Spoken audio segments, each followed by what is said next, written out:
Hey guys, welcome back to another video. I had a subscriber ask me about my AIRRIDE. I went with shotgun shocks, so he wanted to know a little bit about where the components go, the difficulty of kind of putting it on, and just an overall review kind of view about how the system is and just where everything is. So that way, if you guys want to do the same thing for your 2018 and up model, I'm going to show you for 2017 and down, which is this bike. I'll do a later review on that one, but like I said, this is 2018 and up. I'll show you where all the components are. I installed everything myself, and honestly it took me about half a day. Not too hard if you just have a little bit of mechanical background, and let's get to it. So I already went ahead and took off my seat, but this is where the actual air vessel is. This is what's going to control, basically where the air gets stored, and obviously you can see the little piston, so it'll go up and down.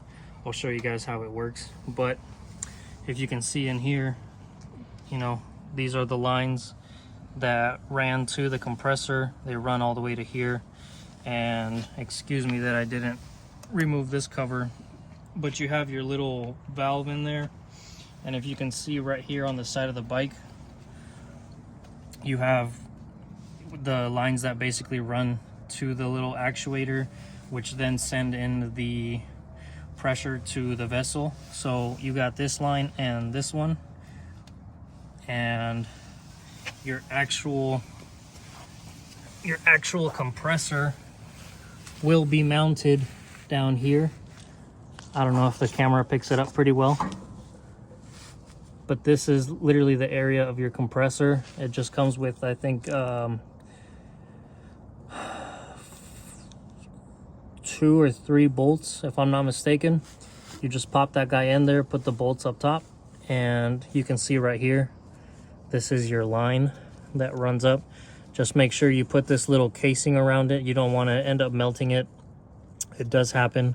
So you put that up there, you run it up, and you go to like I said, the little actuator and your vessel, and that's pretty much it. Everything does it.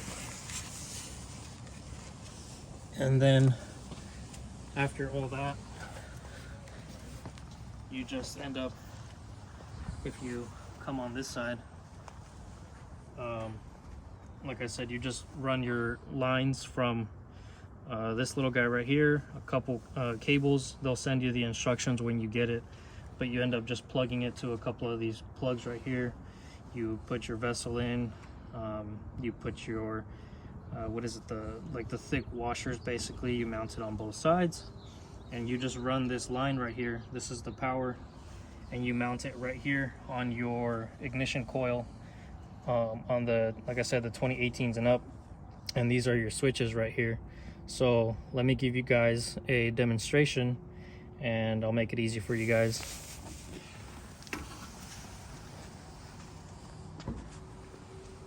So this is full air up right now. When you hit the back switch, there's no more to let out. If you hit your back switch down, it only lowers your bike with air and compression still in the system. So if you can see, it goes down slower, instead of just dropping all the air. If you go up again on that back switch, it'll shoot right back up. And then if you hit your front switch down, it'll just drop the whole bike. And let me hold on to the bike, because mine, I modified it so it sits a lot lower. It's basically gonna sit right on your chain cover right there, but check it out.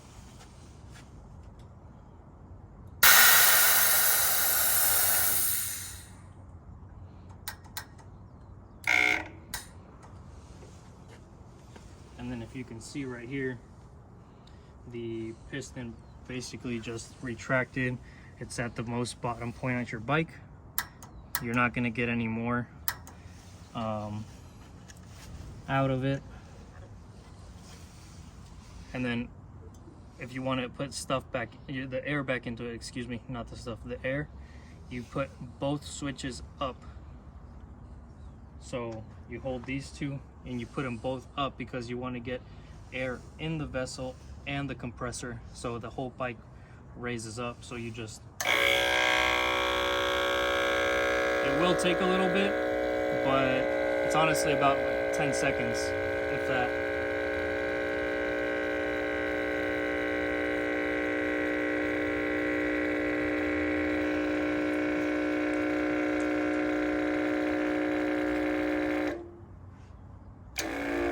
And that's pretty much at the most upright position it can be. Then from there you kind of just adjust it, and you can, you know, let's say you that'll be the stiffest right there too. It's not moving at all. Then let's say you just let out a little bit of air if you want a little bit of dampening on the highway or on a bumpy street. You let some air out, and you can tell it basically just went down. If you want to leave that right height but you just want to add air, you press your front switch right here,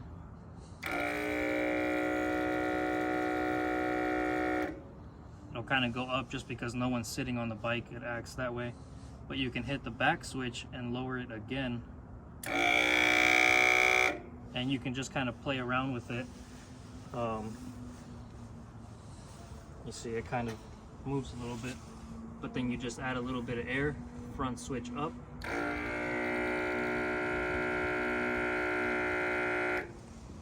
and you stiffened up the ride again.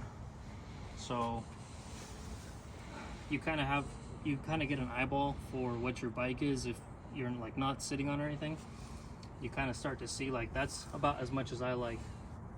Right there, my white wall, my rim is kind of tucked in. Obviously it's on the kickstand, but once I'm on it, you kind of hide that upper part. You ride really good.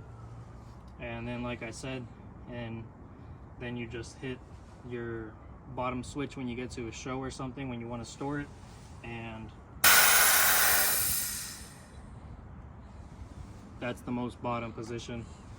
You can check it out. Your fender is basically touching your chain cover, almost. I got about a finger gap. My thumb won't go in there, but check it out. And yeah, it'll go about 3 inches down from stock height. It'll go, I think, 1 inch up, and that's it. You never want to ride all the way down. All the way up is obviously going to be the most comfortable in my kind of configuration with tall apes and everything. And that's pretty much it, guys. I would definitely recommend Shotgun Shocks. Legend, I know Legends is a little bit more expensive too. That's the only reason I didn't go. Shotgun has a lifetime warranty, and anything happens, you just call them up, they'll replace your parts. And like I said, Legends kind of has like a little air sac where you're not able to ride. It's either has to be all like full air up or full air down, and this one kind of controls it because of your little piston right there. You can kind of get a good dampening and a good balance as long as you set up your switches right. And that's pretty much it, guys. Like I said, it's not hard. The compressor's right down there. Like I said, next time I'll take these off and I'll show you, but it's just a couple components, and you just, like I said, it takes about 4 or 5 hours if you have a little bit of difficulty. If it kind of goes smoothly, you'll be looking at about 3 hours. But that's about it, guys. I would definitely recommend Shotgun Shock. And any questions, I love when you guys ask a bunch of questions and want to know, because that way I can help out and help you guys with your builds. But like I said, just like the video, comment, and subscribe. Any questions, let me know, and I'll get back to you guys. I'll make a video or just respond. But thanks for watching, guys. See you on the next one.